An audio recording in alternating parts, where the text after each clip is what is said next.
Bienvenidos a Repensar la Historia, un espacio para aprender y reflexionar sobre temas históricos. Soy Leo Historia. ¡Comenzamos!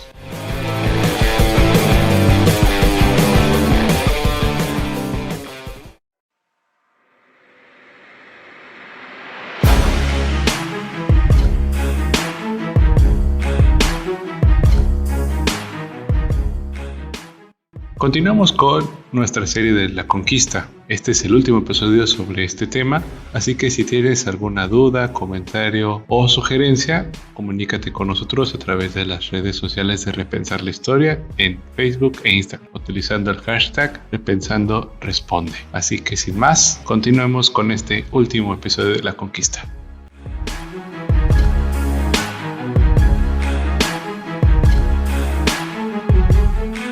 Tras la noche triste, un grupo de tlaxcaltecas se acercó a Cortés para establecer con él una alianza en contra del imperio mexica. Los tlaxcaltecas vieron en los españoles la oportunidad de ser libres y vengarse de los mexicas. Así, el conquistador ideó un plan, el cual constaba de construir bergantines, una pequeña embarcación de 2 palos y una vela, para poder combatir a los mexicas por el lago. Pero, ¿cómo fueron construidos? ¿Cómo fue la cooperación entre españoles y tlaxcaltecas? Bueno, Bernardino de Sahagún, en su Historia General de las Cosas de la Nueva España, rescata lo siguiente.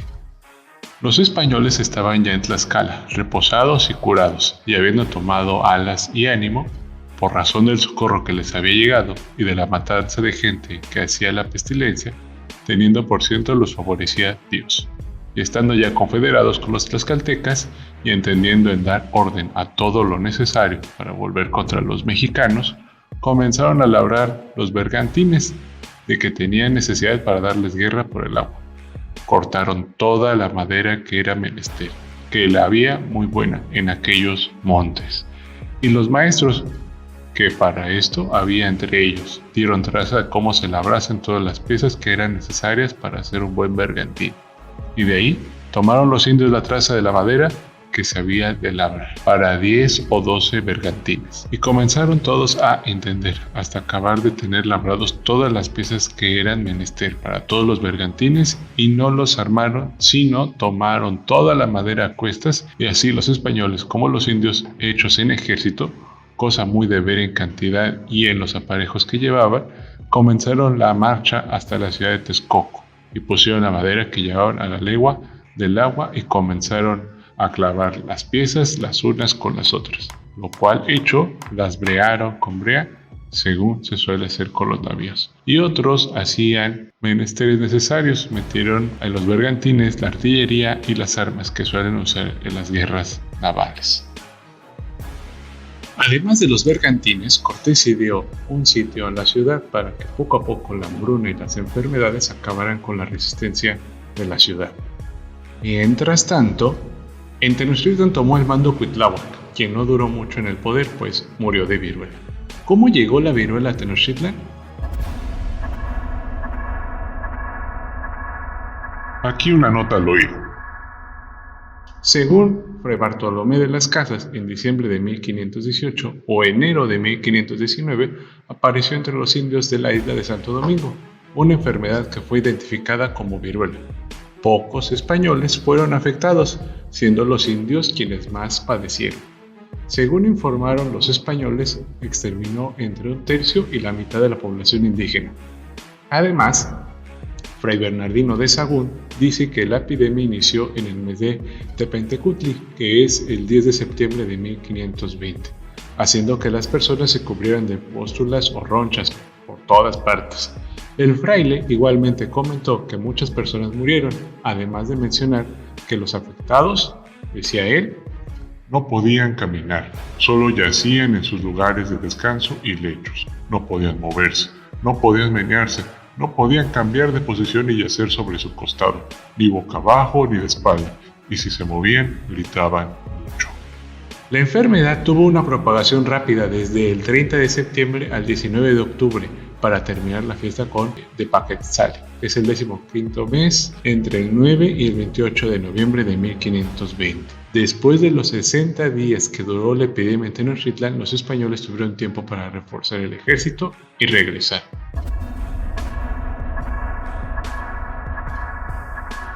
Regresamos a la narración. A la muerte de Cuitláhuac, quien lo sucedió fue Cuauhtémoc, quien desde un principio no quiso a los españoles. El plan de Cortés se había llevado a cabo como lo había planeado. El hambre, la epidemia y el sitio hicieron que finalmente Cortés tomara la Ciudad de México, Tenochtitlan, el 13 de agosto de 1521. Un mes después, Cuauhtémoc fue apresado el 13 de septiembre de ese mismo año. Él le pidió a Cortés que lo matara, que ya no había razón por la cual seguir defendiendo a Tenochtitlan. Sin embargo, la decisión de Cortés fue mantenerlo vivo, pues le serviría de ejemplo hacia los demás pueblos dominados de que el emperador Otlatoani ha sido derrotado. Aquí una nota al oído. Es usual encontrar la figura de Cuauhtémoc ligada al tormento o al castigo al que fue sometido por los soldados españoles, pues pocos días después de la caída de Tenochtitlan, los españoles estuvieron en la búsqueda del supuesto oro mexica o, como nosotros lo conocemos, el tesoro de Moctezuma. De acuerdo con los libros de Bernal Díaz del Castillo y López de Gómora, los mexicas, Cuauhtémoc y Tetlepaquetzalzi, fueron torturados por el tesorero Julián de Aldrete, que, de la siguiente manera, fue esa tortura. Le mojaron los pies y manos con aceite y les prendió fuego. Según Bernal Díaz del Castillo, Cuauhtémoc confesó que 4 días antes de que lo arrestaran había arrojado a la laguna el oro y las escopetas. Sin embargo, nunca encontraron tal tesoro. Fuentes posteriores no fidedignas aseguran que Cuauhtémoc, cuando fue torturado en una figura de estoicismo, pronunció las siguientes palabras: ¿Estoy en algún deleite o baño? Y en una novela histórica escrita por Eligio Ancona en 1870, esa frase cambió a la siguiente: ¿Estoy yo acaso en un lecho de rosas? Tras este episodio, Cuauhtémoc quedó tullido y cojo, pero seguía vivo. Regresamos a la narración. Así pues, Tenochtitlan, después de una defensa heroica y diezmada, como hemos platicado, y afectada por la viruela y el hambre y obviamente el acero español, con el contingente, cabe mencionar, de muchos tlaxcaltecas, cae el 13 de agosto de 1521. Para 1524, Hernán Cortés partió a una expedición punitiva para someter a uno de sus soldados, Cristóbal de Olid, que había desobedecido su autoridad. Se encaminó hacia las Cibueras, o la actual Guatemala. Una expedición sumamente costosa, difícil e innecesaria. En esa expedición sucedió algo atroz, que a la postre le persiguió en el juicio de residencia a Cortés, pues tomó la decisión de matar a Cuauhtémoc. Según algunas fuentes, indican que habría escuchado algún rumor sobre que Cuauhtémoc estaba armando una conspiración en su contra. Por lo tanto, fue dispuesto a que muriera ahorcado junto a Tetlepaquetzalzi. Otras fuentes aseguran, como la de Diego López de Cogolludo, en su conquista de Yucatán, que Cuauhtémoc pronunció estas palabras: Oh, capitán Malinche, habías que yo tenía entendido. Él había conocido tus falsas palabras, que esta muerte me habías de dar, pues yo no me la di cuando te entregaste en mi Ciudad de México. ¿Por qué me matas sin justicia? Así murió el último Tlatoani mexica. La vida de Cortés después de las Ciberas fue decadencia, quizá en su afán por alcanzar la nobleza y el visto bueno del rey Carlos I. Se empeñó en buscar la ruta hacia el oriente. Sin embargo, estuvo lejos de encontrarlo, pero también gracias a este último viaje descubrió la tierra de California o la actual península de Baja California. Después de ese viaje regresó a España queriéndose entrevistar con el rey Carlos, pero nunca aceptó verlo. Recuerden que tenía ese juicio de residencia y tuvo todos los enemigos que salieron durante ese juicio. Todas las decisiones que tomó se le vinieron encima. Una anécdota le describe subiendo en Madrid al estribo de la carroza de Carlos I. ¿Quién es este atrevido?, pregunta el soberano a sus criados. Soy, responde Cortés, el hombre que os ha dado más reinos que ciudades, os han dejado vuestros antepasados. Cortés se retiró a las cercanías de Sevilla, donde murió olvidado, pero en paz. Sus restos, de tanto intentar, se resguardaron en México y actualmente reposan en la iglesia del antiguo Hospital de Jesús en la Ciudad de México.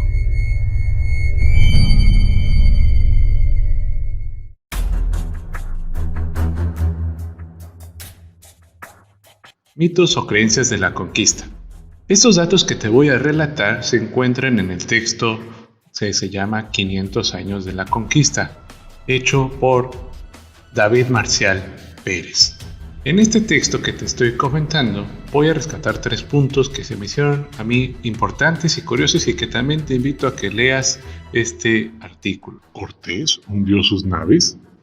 Respecto a esto, como recordarán, cuando llega Cortés a Veracruz, muchos de sus capitanes estaban todavía como indecisos para ir a conquistar o adentrarse tierra adentro. Por lo que nació este mito de que Cortés quemó sus naves para que ya nadie se regresara y pudieran ir todos con la idea de ir en la conquista, en la aventura. Sobre esto, según Bernaldez del Castillo, dice esto.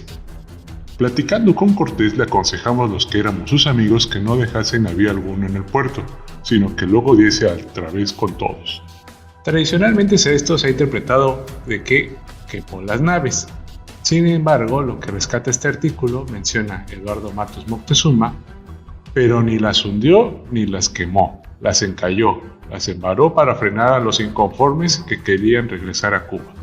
También rescata lo que menciona el arqueólogo Leonardo López Luján. Se han encontrado pocos vestigios sumergidos en la playa de la Villa Rica. Parece más plausible que las encallara, porque además, meses después mandó recuperar las partes metálicas de aquellos navíos para reutilizarlas de múltiples formas más adelante, como sucedió en la construcción de los pequeños bergantines que asediaron el lago de Texcoco. La lengua fue la primera mestiza. En este artículo mencionan, el español llegó a Mesoamérica como lengua de conquista y sojuzgamiento, para después mezclarse y enriquecerse con voces indígenas. De hecho, la lengua castellana ya llegó mezclada y mestizada. Los españoles traían un bagaje de lengua taína y caribe producto de su estancia en Cuba. En el juicio por la muerte de la esposa de Cortés, doña Catalina, ya aparecen una cantidad impresionante de indigenismos: huracán, canoa, hamaca, ají, dice Concepción Compán, doctora de filología. Este español mestizado se irá enriqueciendo aún más en el altiplano mesoamericano: cacao, tomate, aguacate. Empezaron con un préstamo y pasaron a estar plenamente integrados. En el siglo XVIII y XIX aparecen indigenismos en la prensa y la literatura a la vez que desaparecen sus dueños o quedan reducidos a estereotipos. Y eso añade la filóloga hispano-mexicana. No había tanto oro. La gran triada de objetivos de la expedición española era acumular tierras, salvar almas y conseguir oro. Pero fue una enorme desilusión para los recién llegados porque no encontraron todo el oro que imaginaban, apunta Leonardo López Luján. Y recuerda las palabras del cronista Bernaldez del Castillo. A la hora de repartir nos dieron tan poco que ni siquiera lo aceptamos. A diferencia de la estratosférica riqueza en oro propia del territorio andino, Mesoamérica es pobre en yacimientos de este metal, en estado puro, pepitas y polvo. Los olmecas, los mayas, los zapotecas y los mexicas valoraban mucho más las plumas finas de aves como el quetzal y las piedras metamórficas azules y verdes como el jade. Llevamos 40 años excavando en el corazón de Tenochtitlan, en el centro histórico de la Ciudad de México, y hemos descubierto menos de 1 kilo de oro en contraste con los miles y miles de objetos de jade, serpentina, obsidiana, turquesa, pedernal y otros materiales que hemos recuperado.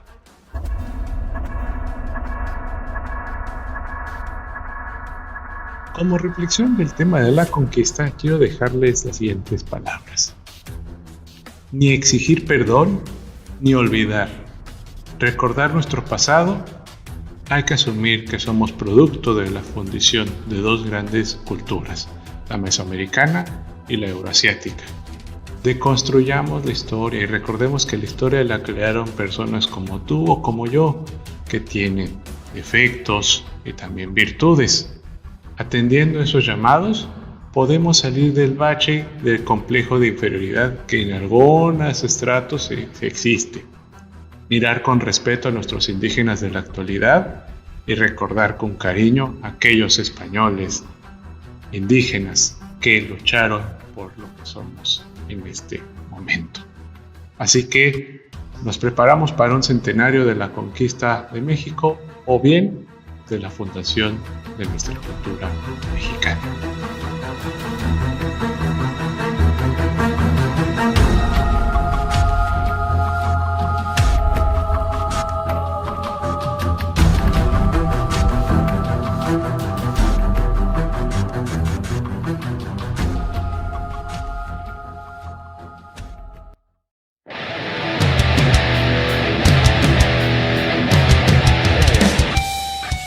Fraseroterapia, un receso para la conciencia. Pensamientos del pasado aplicados al presente. En esta ocasión tenemos a Tomás Moro.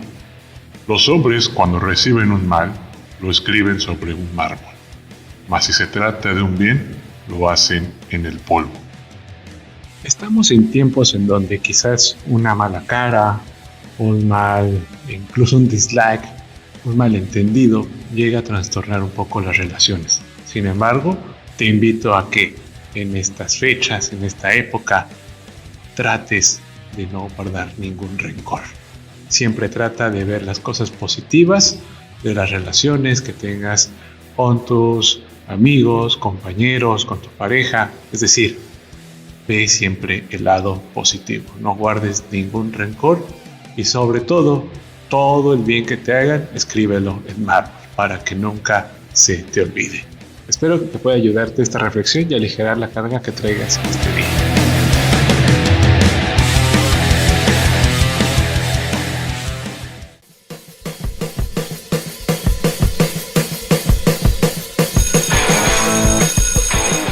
Hasta aquí nuestro episodio. Espero les haya gustado. No olvides compartir y comentarnos qué te ha agradado del programa. Lo puedes hacer en Facebook o Instagram de Repensar la Historia.